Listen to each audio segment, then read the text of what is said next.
Hello, everyone. I hope you're doing well and great. So, I would like to say first, thank you for people who are listening. And I think it's just the crazy the that I have been doing this now for 6 years. So I hope I can continue and doing more episode that you can find it useful and enjoy it as well. So recently, I have been invited for an event, and I was a speaker there.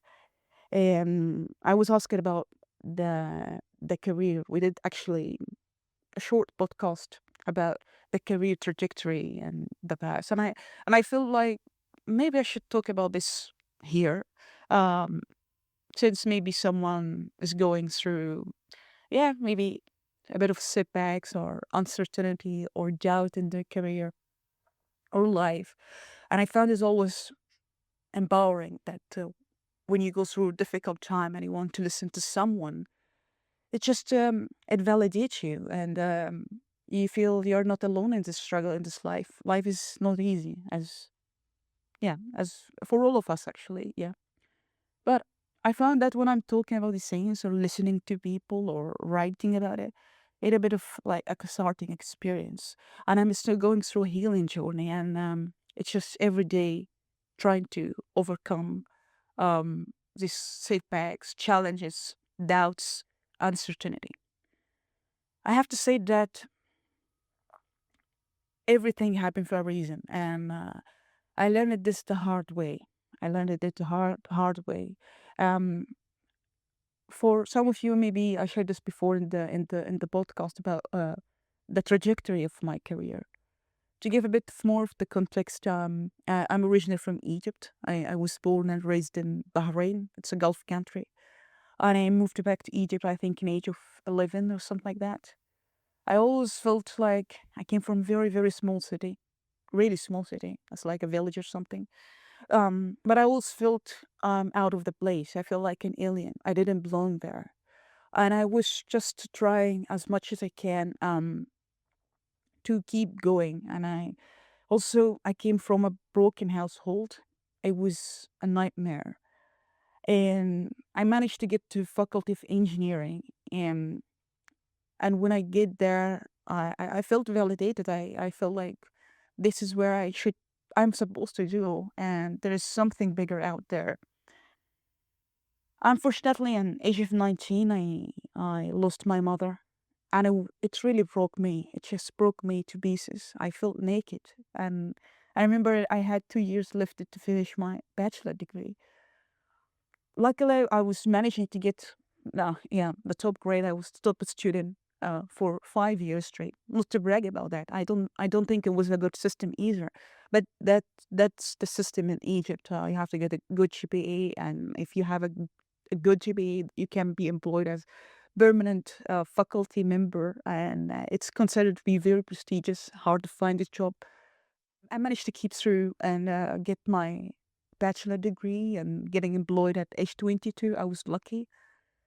Um, and I thought that's that's happiness for me. That's okay. I figure out what I'm supposed to do for the rest of my life.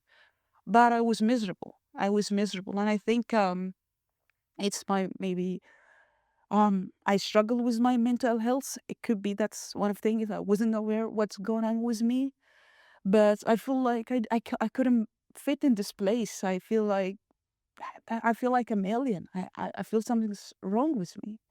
Um, and of course, I spent, I think, 5 years get my master's, and I loved my student. I loved teaching student.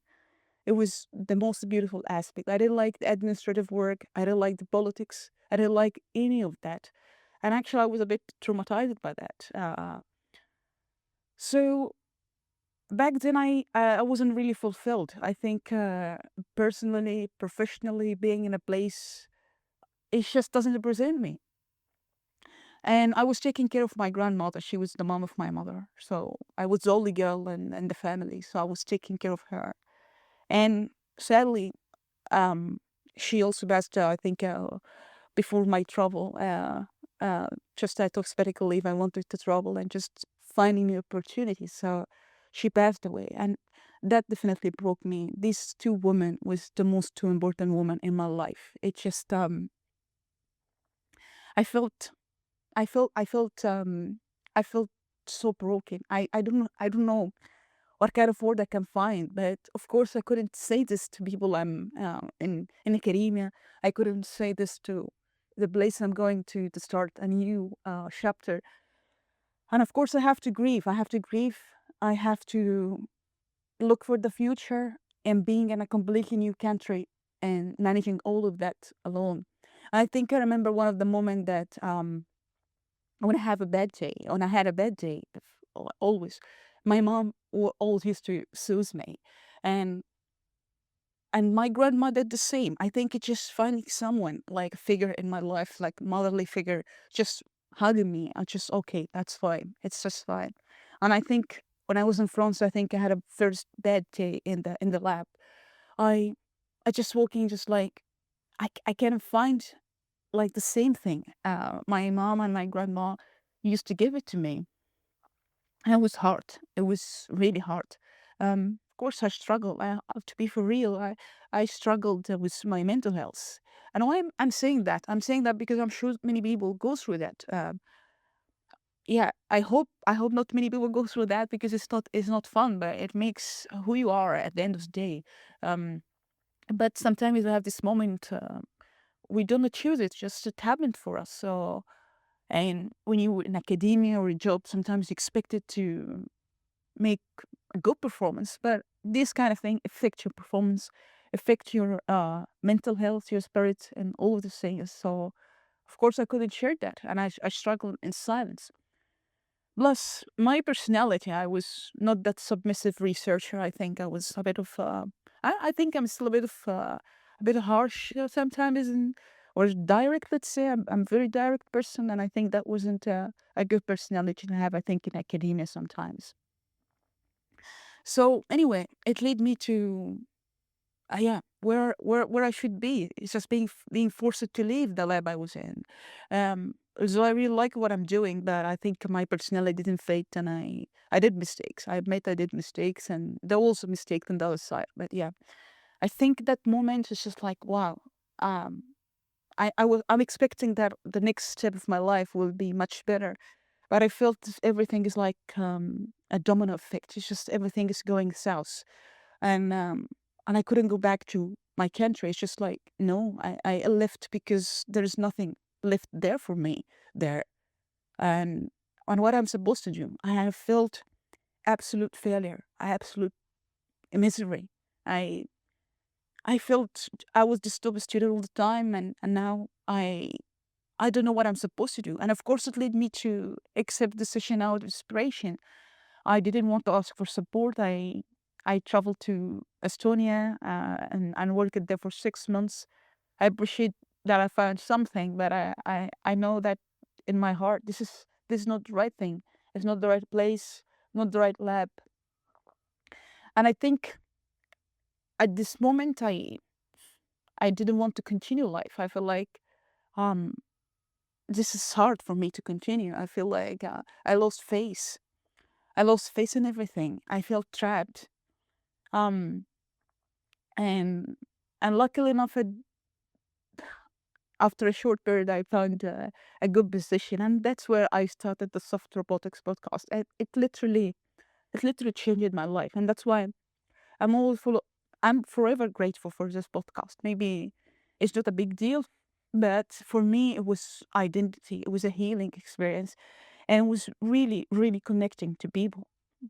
I felt this connection with many people, and it gave me confidence and a bit of healing. And yeah, I think I never imagined that sometimes you have to go through difficult things just because you have to. Because if you wouldn't, it will not lead you to this place. And I remember Steve Jobs when he was forced also to leave his own company, Apple.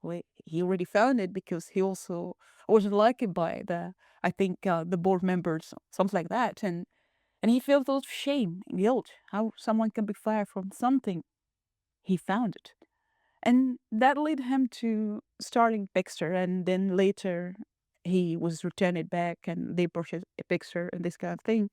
But yeah, it's kind of the bad medicine or difficult medicine you have to take um, in your life. So yeah, I learned this the hard way, and it's just it's just now everything make perfect sense for me. If I wasn't forced to leave, I wouldn't start this podcast.